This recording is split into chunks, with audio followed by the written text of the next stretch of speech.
As you may know, I'm a massive fan of a Langepedia, the watch brand based in Glashütte, Germany, and it doesn't take long to encounter my guest's website when doing any version of a deep dive on the brand. Alp Sever's website, Langepedia, began as an Instagram page, only to later evolve into the place to gain even more knowledge about these amazing timepieces from the state of Saxonia. Somewhat unexpectedly, in my favorite way, Alp and I go off-piste conversationally and chat about heavy metal, public transportation, as well as tobacco and olive farming. This was a super fun episode for me, and I can promise this won't be Alp's only time on the show, so I hope you enjoy it. I'm your host, Wesley Smith, and you're listening to the Standard Age Podcast.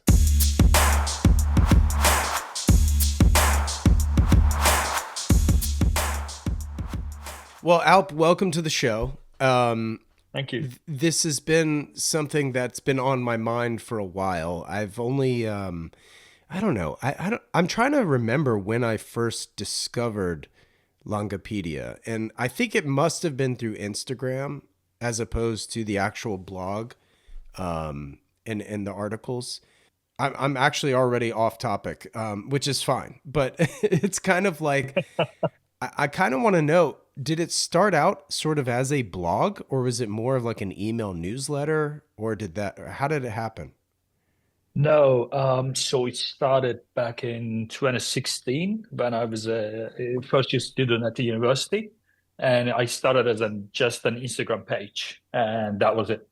Okay, I was got it. just sharing I don't know, the information that I gathered all over these years and wanted to just put it out there as in a concise way. So Yeah, that was sure. the start. Yeah, Okay, so you're based in Germany, correct. and you're in Berlin. Yes. It's a heavy art city. I know. There's tons of art in Berlin. And you have a very interesting painting behind you. It looks like paint anyway. Right. Yeah, it is. We have a collection of these in separate rooms. I mean, it's nice, absolutely. This was made from a German artist who Okay. lives in Berlin as well, and as you can see, it's rather an abstract apply, and he just likes to work with colors. Yeah. And I mean, I would show you the other ones as well, but I think he has a soothing style. Sure. So are you at home or is this your office? Yeah, yeah, home and the office. Okay. Yeah, your home office. Yeah, they're the same. Okay, well, because it's interesting. Like this is obviously audio only. I'm not using the video, but it's very much an abstract painting. But like, if you were to stand 100 feet away, it almost could serve like as a faux finish. Like it's done in that style where like there's a texture to it. You know. Right, absolutely. Absolutely. It does. So is each If you painting? go even deeper, you can see much more details. It's rather like it's like cracking, but Yeah, actually it's not. yeah. It's almost like impressionistic in that sense. Hmm. Are each of the paintings sort of like their own sort of color story, if you will? Is that sort of the Yeah, motive? absolutely. Yeah. Absolutely. There's a sea style, it's more bluish, and then there's Hmm. another one that is reminiscing of a twilight, and then there's another one that is in a really sunny day. Right. So they are, different things. We have one in the black, but we didn't want to hang it up because it's just too demoralizing, in my opinion. So I didn't want to see that. Yeah, that's okay. Oh, didn't you work for a Turkish publication at some point? Or am I making this up? No, no, no, no. You're right. That was when? That was 10 years ago, mostly. I was still at the university back then. Okay. And there is this German magazine called Armband Uhren. And the company that I was working at as a part-time student back then was the sole distributor of Armband Uhren Turkey. So that's how I started with the watches and everything. Okay, because based on your name, I wasn't sure if you were German or potentially Turkish. No, no, no, 100% Turkish.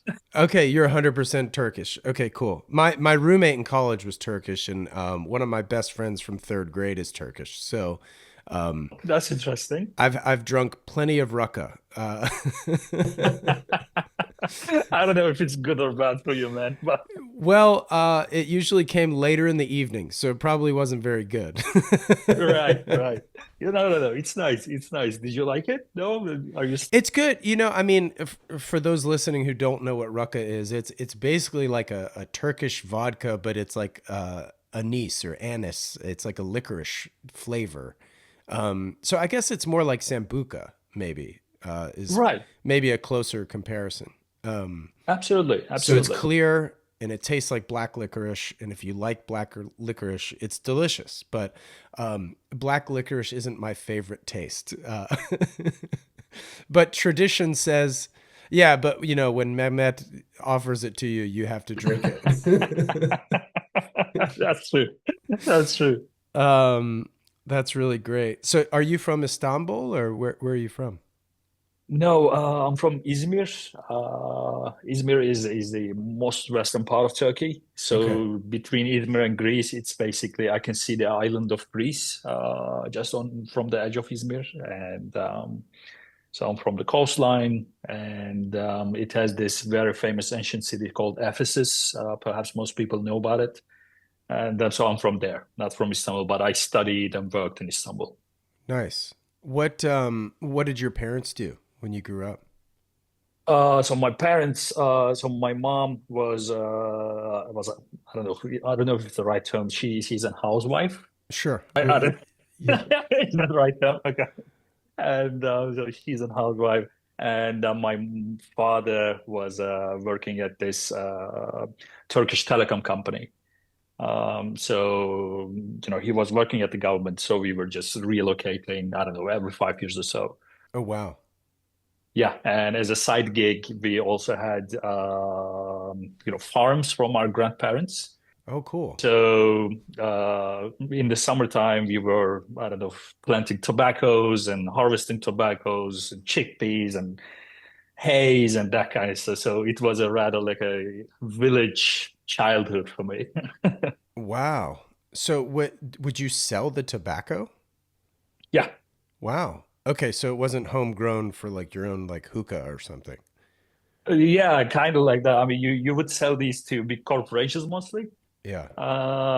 Because otherwise, it was rather illegal to deal them in a huge amounts. Yeah. But obviously, you would keep some to yourself and to your friends, and just do your own thing. Yeah, of course, your own supply, so to speak. Yeah. I grew up in North Carolina, which is enormous for tobacco, historically. So, are the farms still in the family or is anybody keeping them up? No, so my grandparents are really, really old, and so they don't do that anymore. And for the last 10 years, 12 years or so, we didn't grow up anything. But my father is now retired. I think he's retired for about 10 years now. Okay. And now he's just doing olives. So we have a few olive farms, and when I go to Turkey, also if I go to Turkey during these times, especially in November, it is the harvesting season. Okay. So I go and help with the olive farms and stuff as well. Oh, wow, that's cool. Are you selling it as the fruit itself or are you doing oil or both? It depends on the seasonality. So if it was a strong season and if your olives are rather big in size, you sell them, piece by piece. But if you have rather small ones, and then you would sell them for oil production. Wow, I never But I knew would that. way prefer the oil production because it is much easier. You don't have to, take them piece by piece because if you're gonna sell them a piece by piece, then you take them out piece by piece. Yeah, you got to be more delicate. Yeah. Absolutely, Yeah. absolutely. It's hell, man. But so I may prefer the oil part of it.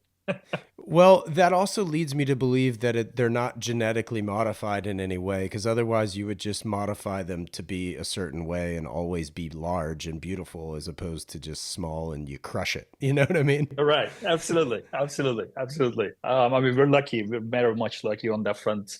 Whenever I go to Turkey, I always come back with, I don't know, 10 liters of olive oil here. Oh, that's amazing. So, I am luxurious on that regard. I am quite Do you lucky. do you ship internationally? Can I try out this Turkish olive oil? Yeah, I mean, course, why not? Yeah, I get happy to send it to you. Oh, that'd be great. Like, I mean, obviously, do you prefer to cook with it or is it more like a dressing? No, no, no, no. It's definitely for dressing. Yeah, If you yeah, cook it, you just waste it. Yeah. yeah, yeah. This is rather, how to say, bitter in the throat. Okay. So you get that bitterness, but it is the delicacy of it. It is early harvest. It is full of green and yellowish. So you would want to use it as a dressing. Well, just let me know how to PayPal you. We'll make this No, happen. man, of Yeah. course, no, no, no, no worries, no No, worries. this So, that's yeah, oh man, that's so cool. Um, what was this first CD you ever bought with your own money? CD. It was Iron Maiden. Yes, amazing. That's sick. Yeah, funny you asked that. No, no, it was Iron Maiden, somewhere in time. Obviously a later edition, caught somewhere in time.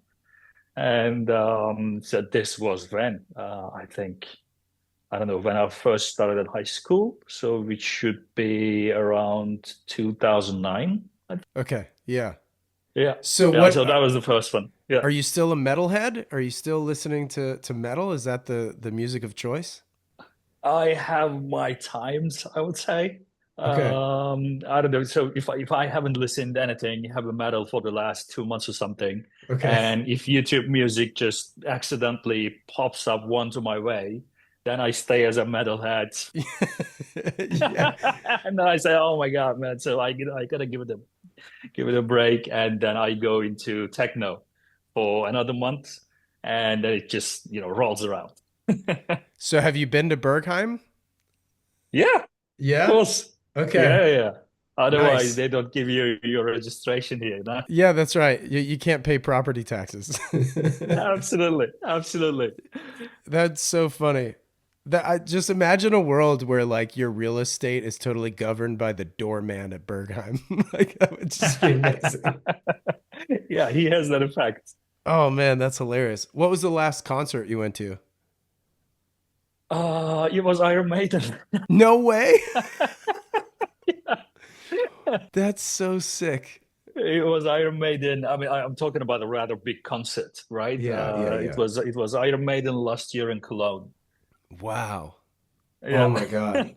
How far is Cologne? It's actually don't they pronounce it Köln? Isn't that how they say it in German?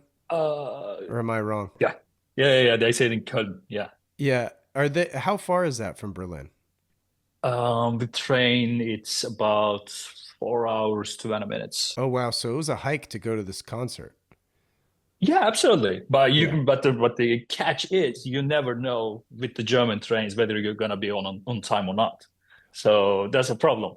Really? That doesn't sound very German. No, man. No, that's a false fame. That sounds more like Italy. Provided there's no strike, you know what I mean? I took many trains in Italy, many trains. I mean, Switzerland, obviously, right? Yeah, yeah. But I mean, the Germans, Deutsche Bahn's intercity trains are absolute nightmare. Wow, that's crazy. I had good luck in Switzerland though. I think the trains are pretty on time. Yeah, they are. They are.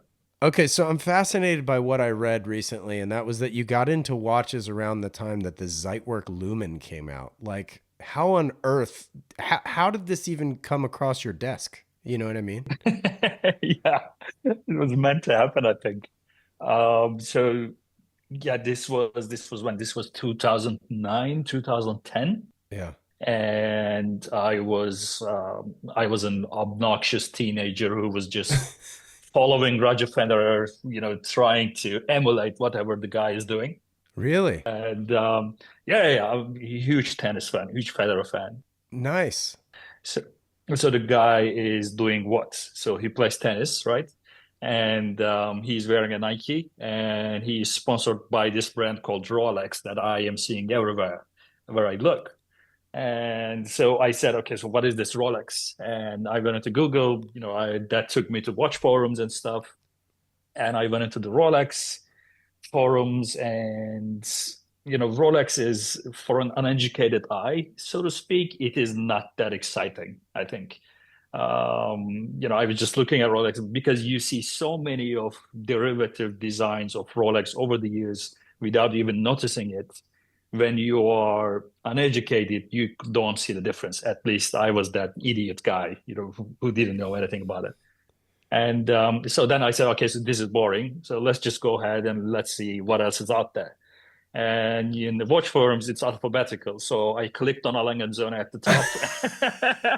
there was there was this datograph movement site as a cover picture, and I said, "Oh my God, man! I mean, this doesn't look like a Rolex, right? This is obviously something else entirely." So I have to see, what else. And I kept asking what else and what else and what else. I went into automotive, particularly Vacheron, what have you, right? But always circled back to Alanganzone. And so Zeitwerk Lumen had a big effect on that. And to this day, that watch is my number one. Oh, that's the grail. Yeah, I would love a Zeitwerk one day. But that's so crazy that you quite literally started at the top, in my opinion. It's just as a huge, which I mean, obviously you don't know me at all, so I'm a huge fan of Alanganzona. I'm a big fan of IWC, and Mhm. it's funny. I'm a big German car fan, so it's interesting as I've gone through life and just seen the types of products that I gravitate towards.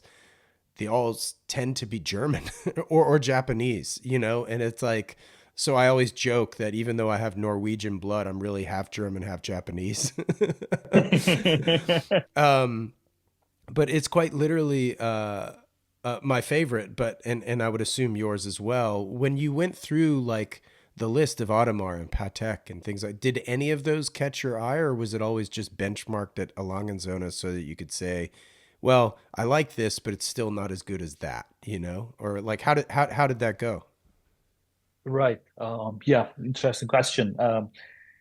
So it went as I described with Rolex. Mm, So as I said, I am this 100% uneducated guy who doesn't have an eye. yeah. So, whenever I look at let's just say, Patek Philippe chronograph from 1940s, 1950s, and then you see these registers, rather smaller. At times it's oversized, and you have this case structure, 35, 36 millimeters, 33 millimeters, whatever you. And then you have these numerals, bracket numerals at times, and some others at other moments. And then, as an uneducated guy, I kept saying, okay, so this guy looks like the other guy. Vacheron looks like this guy, and Movado, I don't know, reminds me that one.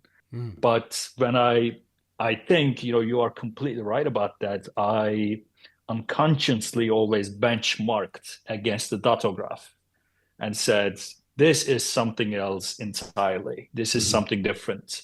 And it just, kept me, I think, within a Langenzoner world. Obviously, in time, we're talking about 15 years ago. In time, I read everything I could find about Patek Philippe and Audemars Piguet as well. And I definitely now, appreciate much more. And I recently wrote an article about Patek Philippe and Lange chronographs as well, because they are two different design schools, two different movement schools that both needs huge appreciation and hmm deserves it. But I think that originality that I found at Langenzonen just kept me in that circle. Yeah. What did you study in university? If your dad was working in telecom, obviously you're drawn to watches. What did you end up studying in school? It was nothing interesting. I studied business Okay. and yeah, Same here. right, nothing interesting. So yeah, so I studied first computer science, Okay. and that was I studied there for about 1.5 years, and this was so in Turkey we have this central university exams, and I'm just telling it to form a story. So in that, and every year a million students take it. Mm, And for certain universities, obviously, you have to be, I don't know, within the first 3,000 students or something. And then, but in Turkey, unfortunately, there is no career guidance, so to speak. So your goal is more or less all the time is that you study as hard as you can, and then you're going to write the top university and the top departments that you can go in. I see. So I wrote computer science because they were accepting only the first 2,500 students. And, the parents are happy, everybody is happy, but I don't know anything about what I'm going to be encountering, in the city or in that school or in that department. So I studied there for 1.5 years. I said, oh my God, man, this is boring and I'm not going to have it. And then I told my father that, I'm going to quit and study into other departments. And he asked, so what do you want to have? And I said law, because the guy he just wanted me to study law, right? And I said, yeah, I'm going to study law. And then I studied for another year. And on the day that they announced the results, I got my result as a business department in that university. He was so devastated and said, Oh you no. cheated on me, everything. I said, dude, I mean, you should be chill, right? I mean, obviously it was not going to happen. I don't want to drop out from another university. So let me go this way. And so, yeah, that was the story of how I studied in the university. Got it. Well then what's your day job then? Assuming, or is Langepedia, is that your full-time gig now? Yeah, now it is. Yeah. Wow. Since when have it been full-time? Congrats, by the way. Thank you. Thank you. It's been three years, I think. Yeah. Wow. Okay, so what were you doing leading up to 3 years ago? So 3 years ago, after the university, I started as a management trainee at Langepedia. Oh, no way. Yeah.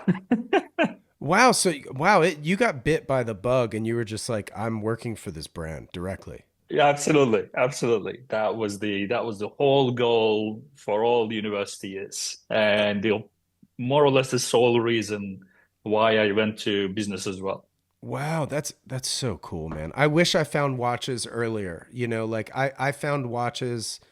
I mean, I knew about them. I always wore them, that kind of thing. But like, I didn't find it in the same way until like Hodinkee, was created. But I'm older than you are, so it couldn't have happened in the same way that it did for you because the internet didn't exist when I was in high school. I'm old, if you haven't guessed. So well, because I guess my curiosity was sort of that. Did you start Longopedia more or less as you were learning information and you wanted to share it, or was it already information you sort of had and then wanted to share it? So, but I guess it's more the former, less the latter. Is that correct? Um, I definitely kept learning while I was publishing and sharing posts on Instagram mainly. Yeah, But the main motive was that so the first posts that I shared over the Instagram, those are the posts that I curated from the forums, from the conversations that I had with the really old-time collectors, and I yeah, just wanted to shed light on their experiences and what many people could not find on social media. sure, It was, on social media, it was more or less the surface part of Alangenzone. I mean, once in a while, someone would post a movement side of the watch, but not many people would know about anything about the brand. So I wow, just wanted to shed some light on it. But as the account grew, obviously, many collectors wanted to share their information, share their collections, share their experiences with the brand. sure. Then it just kept growing from there. Oh, that's great. So, is the brand what took you to Germany from Turkey, or how did that unfold? Right. So in the last year of university, so I kept this Langepedia thing always anonymous, and because I didn't want the corporate guys to learn that some university kid was just behind this account. I wanted to take them, I wanted to take me seriously, and so I That's always kept smart. anonymous. And but I mean, everybody from Richmond and Lange was already following the account. And Wow. I think it was the last year that I contacted the Langenzone from LinkedIn to their HR department and said, I am Langepedia and I want to talk with you. And so they got back to me and we met in Gloucester and I told them that, I just want to work in a manufacturer. I just want to, show me around, and I mean, I just want to be here, right? I don't care about whatever you offer me, Right. but just give me the chance. And so when I graduated, we made that happen. Wow. And in 2019, April, I started at Gloucester. Yeah. Wow. So were you just like, what was your role then? Like historian or like, what were you No, doing? no. I was a management trainee. So I started at the PR department and then basically toured around some other departments as well. And then I ended up here in Berlin because the marketing department is here. Oh, Right. So then I worked here, I think, for about 6 months or so. how does it happen? Because are you owned technically by the 1916 company or Watchbox, formerly Watchbox? Like how, what was, okay, so you're completely independent. Right. Okay, so it's only the, because there is like an e-commerce sector, is there not? Or how does Yeah. that, Yeah. Absolutely. okay, so because obviously the 1916 company is not Richemont, whereas like a Langenzonen is Richemont, Watchbox was not. So like, can you walk us through sort of how that all started and how that's run? So I'm not working at Lange now. Right. Yeah. Okay. Yeah. Because you're at Langepedia full time. Right. Sure. Right, absolutely. So I worked at Lange for about a year, Okay. and then we parted ways on March 2020. I see. Um, so then, it was the COVID time and everything, Right. and then I always wanted to build Langepedia as a website rather than an Instagram page. Okay. But I never had the time in my university years. So then I said, I went back to Turkey and I had all the time in my hands. I was living with my parents again. And so I said, so I'm going to learn, how to do this. And having kind of a computer background helped quite a lot on that regard too. Sure. Then I just transformed it into a website. And I think this happens November 2020. Wow. Right. So then I transformed it into a website, and the reaction from the community was amazing. I cannot thank them enough for that. Everybody just kept sharing and kept supporting what I've been writing and doing there.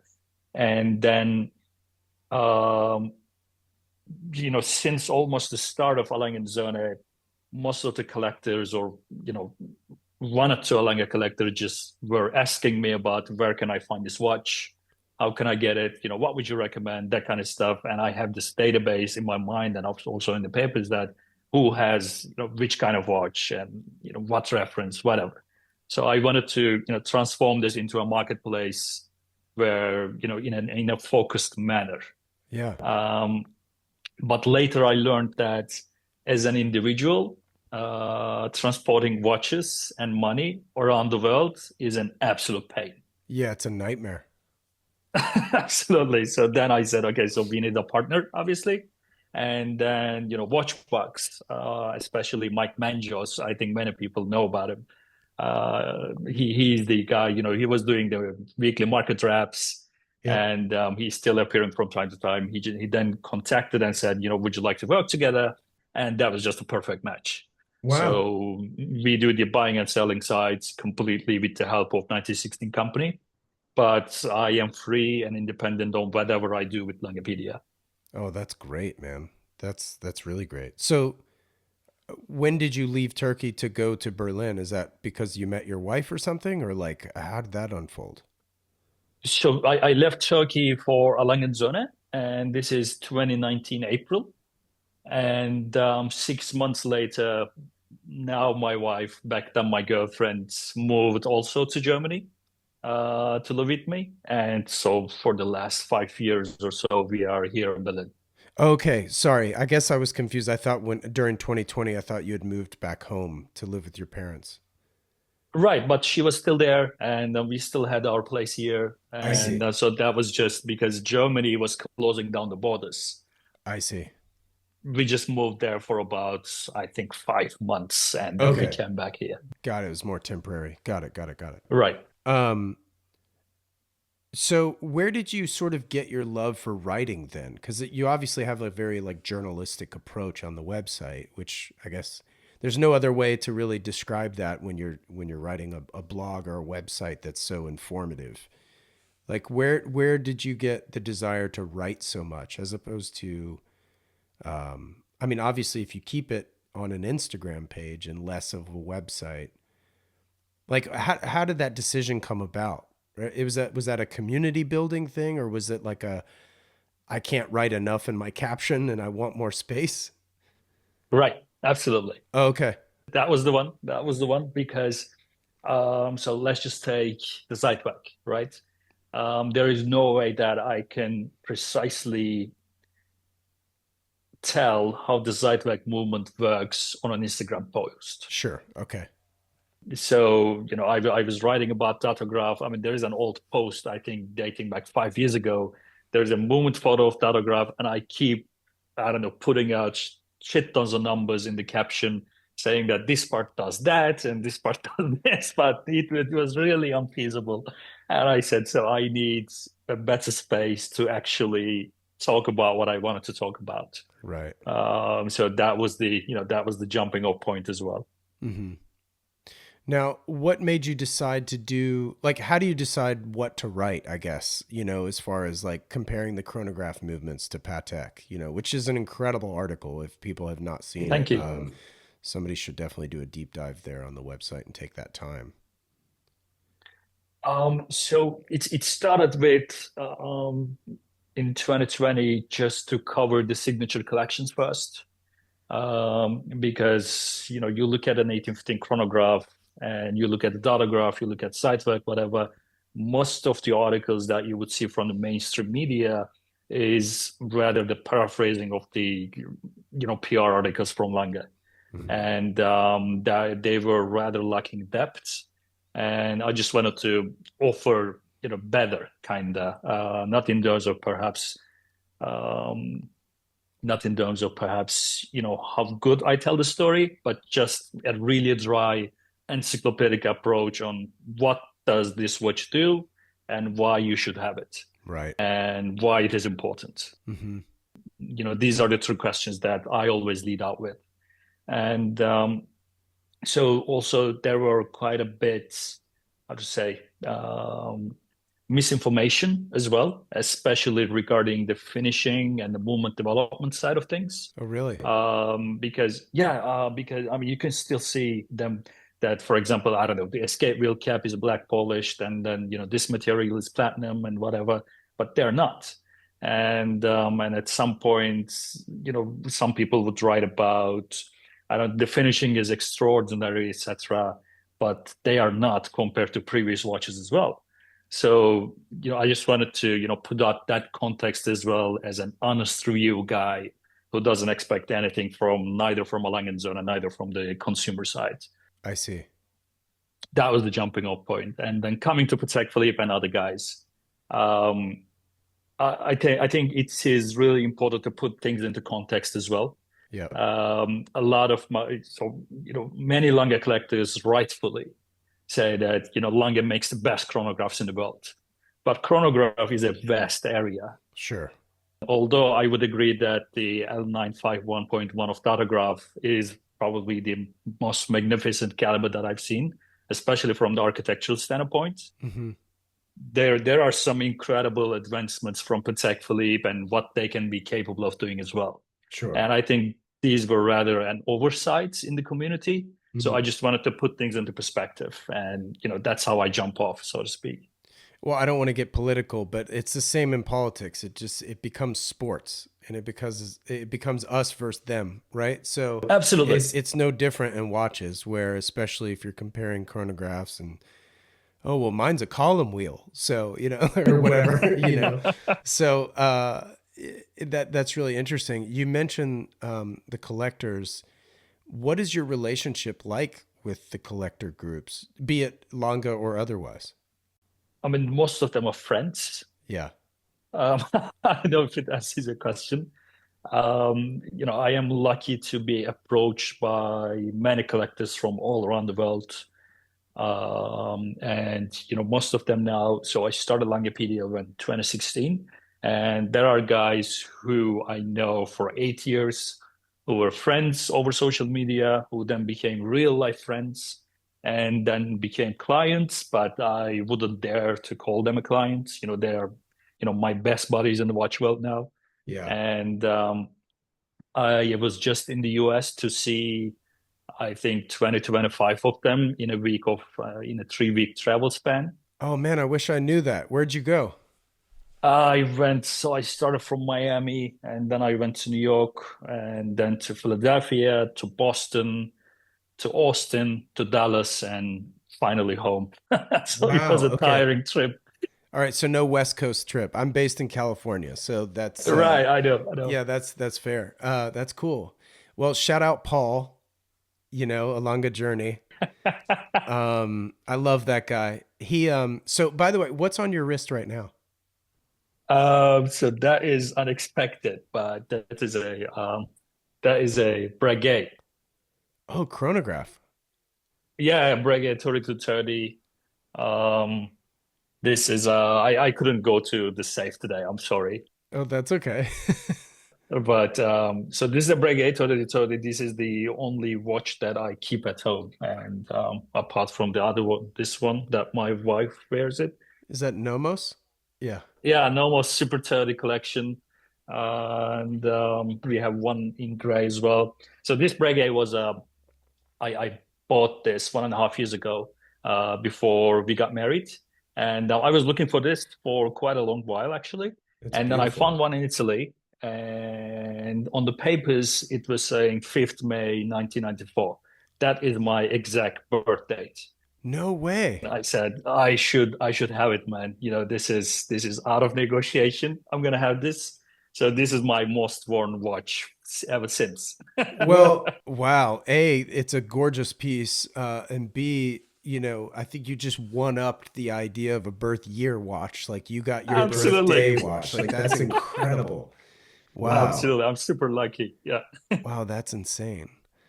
So I would imagine people are constantly hitting you up either on DMs or email asking advice and or random questions. Like what are some of the most common questions you get typically?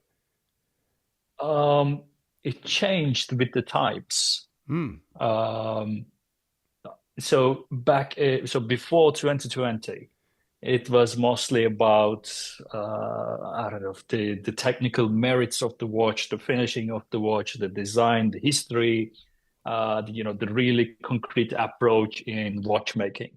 So Yeah. those were the discussions that I would mostly have before 2020. After the launch of the Odysseus, for the first 6 months, it was mostly about what strap should I pair my Odysseus with, and what do you think about the bracelet and that kind of stuff, and how can I get it, kind of questions. Yeah. And when that Philips auction, I think that was 2020 May, happened, and the Odysseus sold at 80,000 US against the retail of 27 at the time. Then the questions were transformed into an investment perspective. Oh, of course. I knew that word was coming. Absolutely. It was about, okay, so should I buy a first generation datograph? Should I buy that one? Should I buy the Odysseus? And which watch should I bundle it with? That was another pain. And Yeah. so yeah, the question transformed toward that era.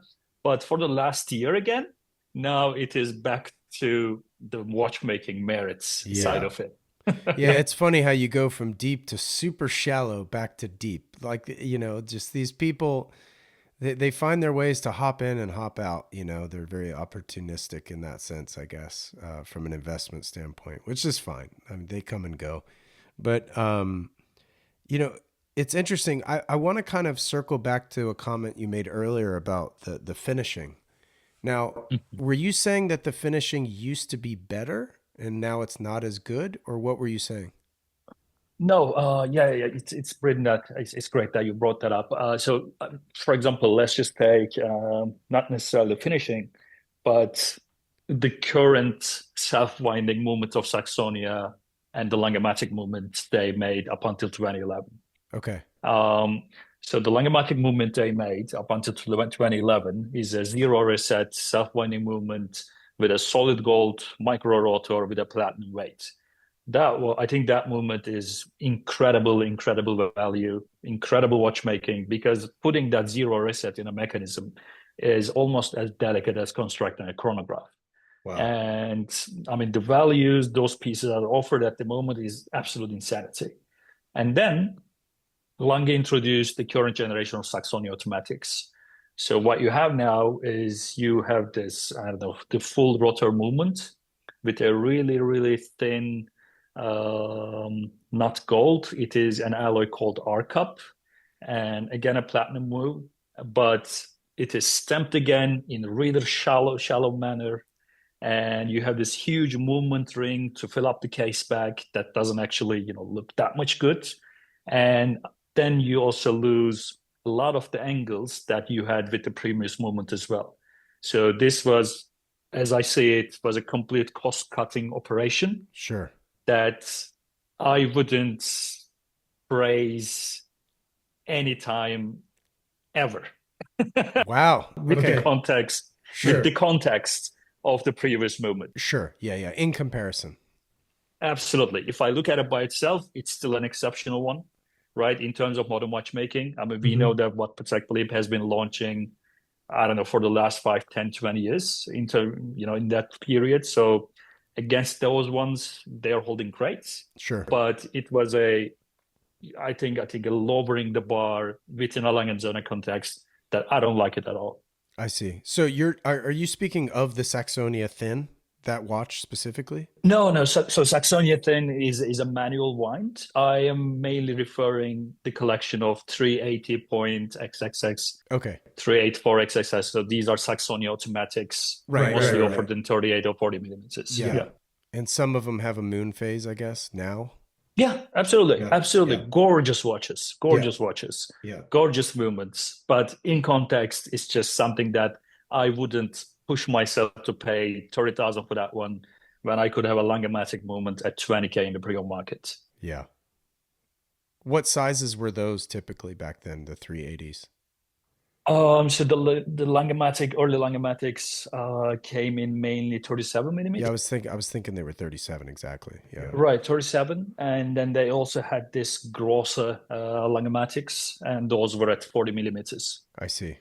I love the 37 size. I think it's perfect. I have a Longa 1 and it's 38 and a half, as you well know, and it's just like it's it. Like that's it. Fantastic. Yeah. It is. It is. Yeah. How many Longas do you own? Not as much as I would want to. Sure. Well, that's all of us, you know. Absolutely. Absolutely. No, not as much as I would want to. I mean, I have this, I know a few longer ones and the datograph and stuff. Wow. And, but yeah, I would love to have the Zeitwerk Lumen, as I Yeah. said. And, but I think that if I were to have two watch a Lange collection, they are definitely a first generation datograph and a Lange one. And, that's it. What's your favorite configuration of Longa 1? Oof. Um, yeah, that's so. If I were speak from the standard production, not from the Wellendorfs or whatever, Right. then it should be the Darth, I think. The Darth. Okay.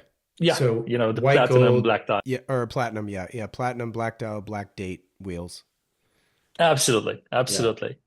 So I think that is a watch that I'm never gonna get tired of. Right. That's exceptional. But there are pieces like 10128 yellow, gold, blue dials, right? And I mean those are kind of pieces that why I gravitate to metal music from time to time. Yeah. Remember? So I miss them so much. I wear them, I don't know, for about a month nonstop because of that two-tone blue.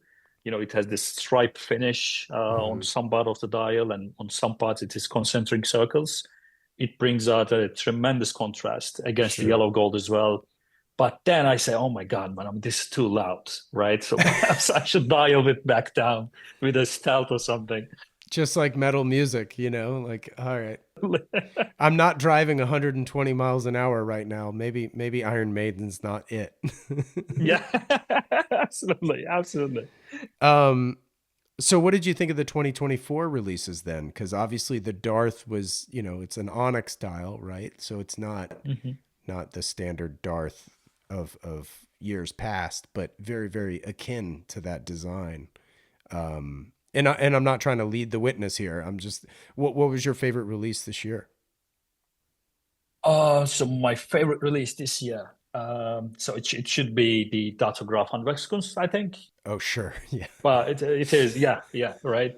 I think it was gorgeous, and they made the absolute perfect decision with the Roman numeral dial. Mm.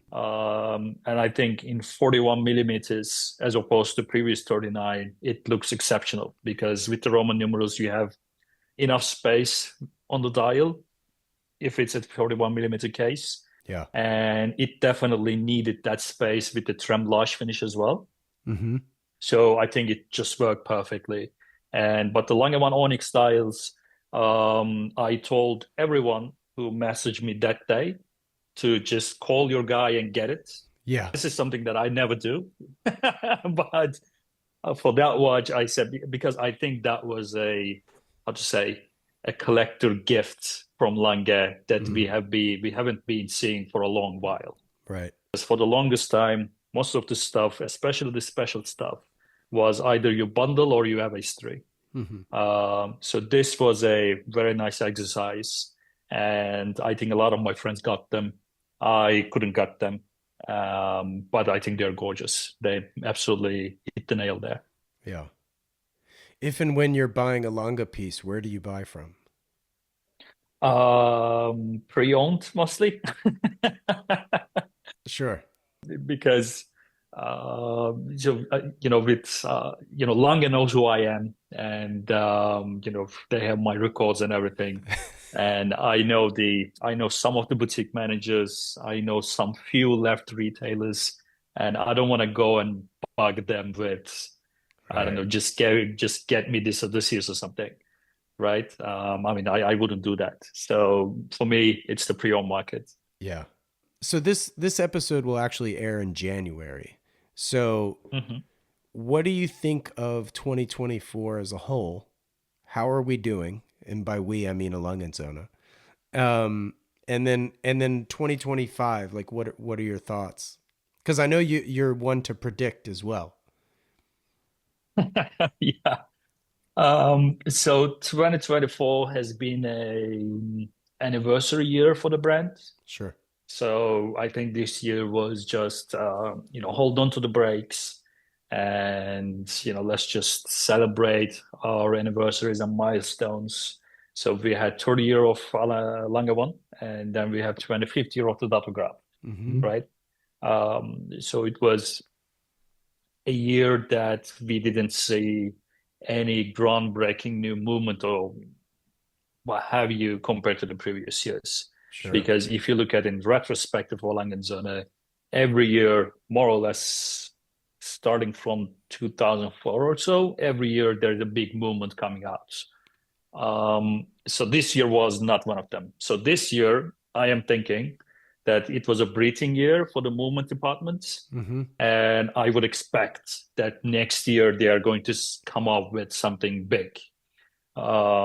Because so the last year we only had the Odysseus chronograph, right? And I don't think that is still in production. So then we have this space year, and then the next year, I think something big is going to come, Mm-hmm. but I have absolutely no idea what it's going Sure. to be. Um, on the retrospective of this year, there is a trend in Alangenzone's recent offerings that I think starting from the Zeitwerk Lumin Honeygold, they are possibly monitoring what is going on in the pre-owned markets, and they want to offer something that is akin to the best performances I in the see. pre-owned market in the respective collections as a new edition. Right. Zeitwerk Lumen was the best performer, and then we saw the Honey Gold, and then Lange One Dart, was an amazing performer. We saw the Onyx dials, Interesting. right? The first generation Datograph was the best one. We saw it coming back with the Handwerkskunst style. So, this year gives a, how to say, quite clues on what can it be for future special editions for Lange ones or for autographs as well. I Yeah. am definitely expecting more stone dials in the Lange ones, be it the mother of pearls or what have you. So I think we are going to see, I'd say, much more exotic things coming out, which I should give them because they have been so restricted in that department. They have every right to come out with some reeditions, and they should do that. Sure. Yeah, no, that's fair. Is it me or did I hear wrong or is it correct that aren't they expanding their manufacturing? I don't think so. Okay, maybe I misread that. Maybe I'm Could confusing be, could this. be. They made what? And they moved into a new manufacturer, I think 10 years ago or so. Okay. I was thinking they like just bought a new building or something. I might be thinking of a different brand actually. Could be. I don't know. I haven't been following. Um, but so I have to say a rumor, so to speak, or a Sure. gossip is, or when I spoke with some Lange, guys as well.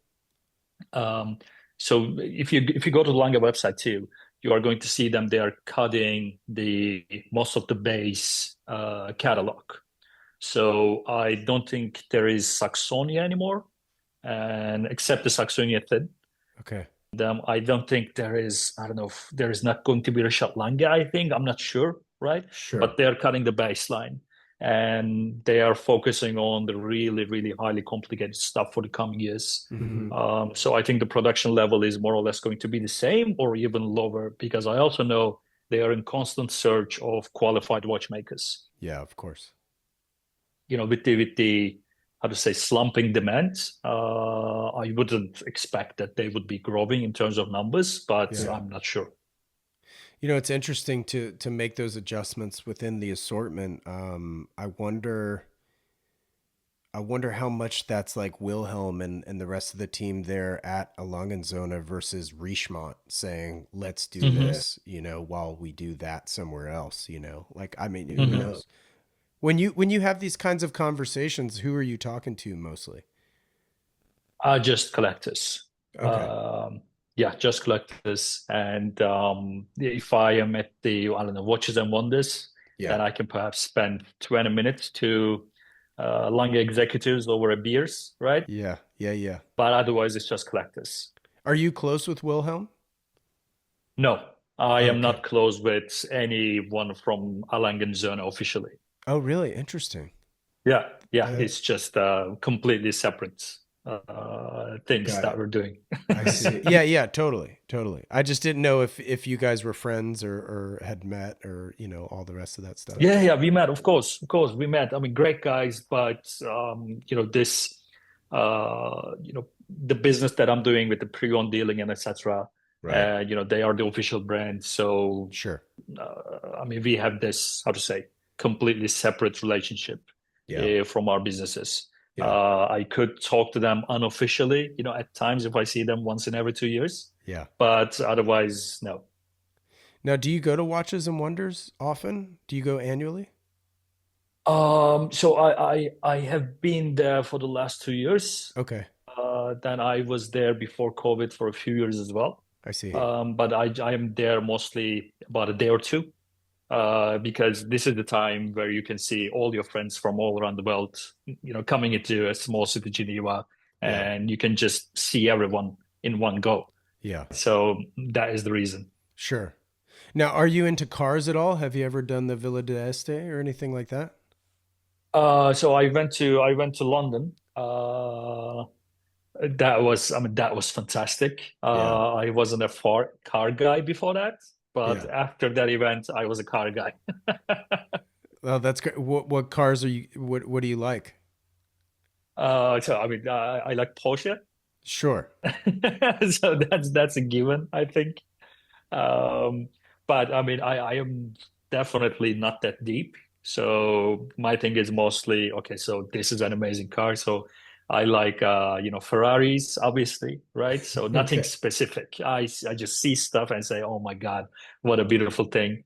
Yeah. And that's it. I have a huge poster of Mercedes SL 300s over there as well. So Nice. I just like nice stuff, and that's it. Yeah, I just like nice stuff. Yeah, we sound very similar. That's really funny.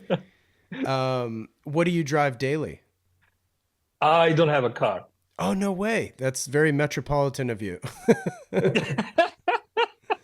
I don't have a car, and actually, that was really surprising for me when I visited Miami as well. So, in Europe, you almost always use public transport or the railway, or I don't know, you just walk to stuff, right? And then, so this was my first time in Miami. And then I landed, I went into my hotel and I was going to meet with my friends for the coming 2 days. So I had the whole day to myself. And I said, okay, so I'm just going to walk around. How bad can it be? Yeah. And I just stepped outside. It's impossible to walk. No. I Yeah, yeah, mean, yeah. everything is so far from each other. And everybody has a car, and especially everybody has huge pickup trucks. I said, "Oh my God, man!" So, and it took me some time to adjust to that. But here in Berlin, or in Turkey for that matter, I never needed a car. Right. I learned how to drive, 4 years ago. Oh, wow. Yeah. That's too funny. Well, in Miami, I think that's the largest Ferrari dealership in the world as far as volume goes. Oh, Did you see a lot of Ferraris in Miami? I mean, I saw a lot of sports car. That's for Sure. sure. Yeah. But I don't know. I mean, my hotel was right across Ferrari dealership, but I don't know if it is the only one. Where did you stay? It was a Hilton, and it was what, Brabants or something. I can't recall the dealership Okay. now. Yeah. Yeah. Yeah. Oh, sure. The dealership. Yeah. Yeah. Oh, that's funny. Do you have a favorite city in the US that you've been to? Favorite city. So, I mean, New York was fun. Yeah. Sure.